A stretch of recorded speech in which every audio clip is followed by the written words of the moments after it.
Albert Schweitzer 1875–1965, was a German-born physician, theologian, musician, philosopher, and scholar who had a deep commitment to serve humanity.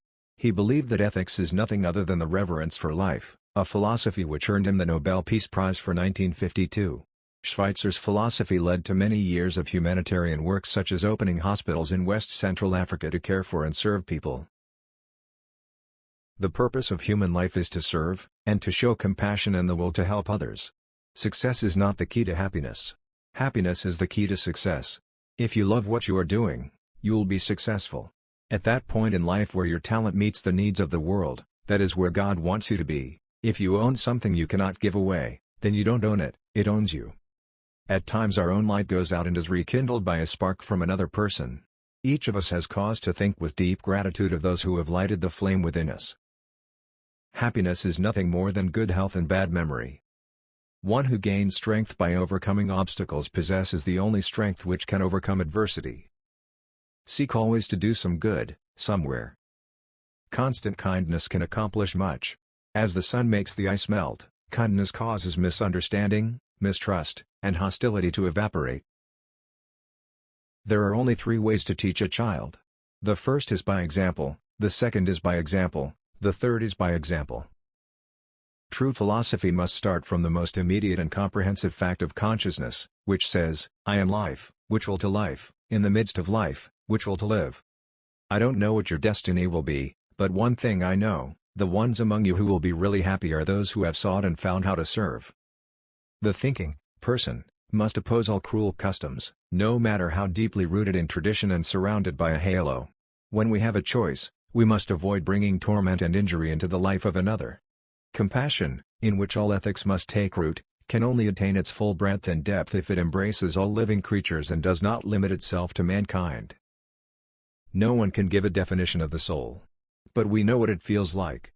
The soul is the sense of something higher than ourselves, something that stirs in us thoughts, hopes, aspirations which go out to the world of goodness, truth, and beauty.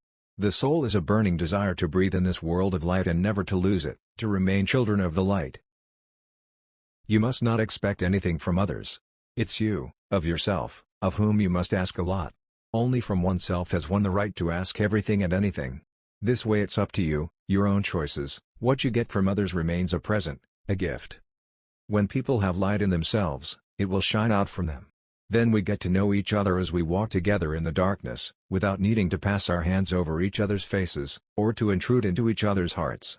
Joy, sorrow, tears, lamentation, laughter, to all these music gives voice, but in such a way that we are transported from the world of unrest to a world of peace, and see reality in a new way, as if we were sitting by a mountain lake and contemplating hills and woods and clouds in the tranquil and fathomless water. Every patient carries his or her own doctor inside. Only those who respect the personality of others can be of real use to them. Do something wonderful, people may imitate it. Only those who respect the personality of others can be of real use to them. Truth has no special time of its own. Its hour is now always and indeed then most truly when it seems unsuitable to actual circumstances. Therefore search and see if there is not some place where you may invest your humanity. The only escape from the miseries of life are music and cats. Humanitarianism consists of never sacrificing a human being to a purpose. It is through the idealism of youth that man catches sight of truth, and in that idealism, he possesses a wealth which he must never exchange for anything else.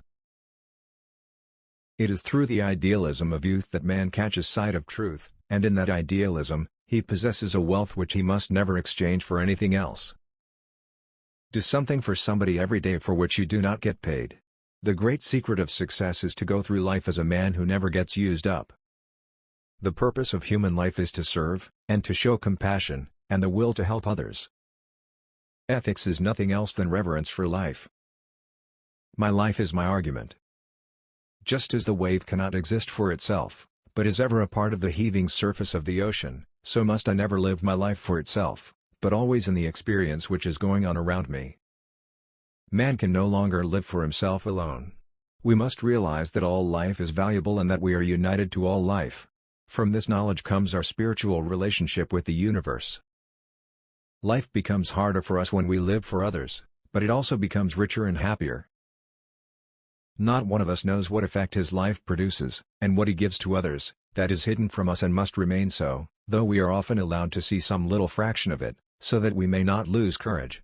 Grow into your ideals so that life cannot rob you of them. Affirmation of the world, which means affirmation of the will to live that manifests itself around me, is only possible if I devote myself to the other life. We are united with all life that is in nature. Man can no longer live his life for himself alone. The stronger the reverence for natural life, the stronger grows also for that spiritual life. My life is full of meaning to me. The life around me must be full of significance to it. If I want others to respect my life, then I must respect the other life I see, however strange it may be to mine. All art speaks in signs and symbols. No one can explain how it happens that the artist can waken to life in us the existence that he has seen and lives through. In everyone's life, at some time, our inner fire goes out. It is then burst into flame by an encounter with another human being. We should all be thankful for those people who rekindle the inner spirit. All art speaks in signs and symbols. No one can explain how it happens that the artist can waken to life in us the existence that he has seen and lives through. If a man loses his reverence for any part of life, he will lose his reverence for all of life. By respect for life we become religious in a way that is elementary, profound, and alive. Every man has to seek in his own way to realize his true worth. You must give some time to your fellow man. For remember, you don't live in a world all your own. Your brothers are here too. The highest proof of the Spirit is love. Love the eternal thing which can already on earth possess as it really is. We all know how important love is, yet how often is it really emoted or exhibited? What so many sick people in this world suffer from, loneliness, boredom, and fear can't be cured with a pill. If you love something so much, let it go. If it comes back, it was meant to be. If it doesn't, it never was. Does my behavior in respect of love affect nothing? That is because there is not enough love in me. Love is the only thing that increases twofold every time it is shared. To think out in every implication the ethic of love for all creation. This is the difficult task which confronts our age. Profound love demands a deep conception, and out of this develops reverence for mystery of life. It brings us close to all beings, to the poorest and smallest as well as all others. Only by means of reverence for life can we establish a spiritual and humane relationship with both people and all living creatures within our reach. Don't let your hearts grow numb. Stay alert. It is your soul which matters. Any religion or philosophy which is not based on a respect for life is not true religion or philosophy. To educate yourself for the feeling of gratitude means to take nothing for granted. Thank you for watching.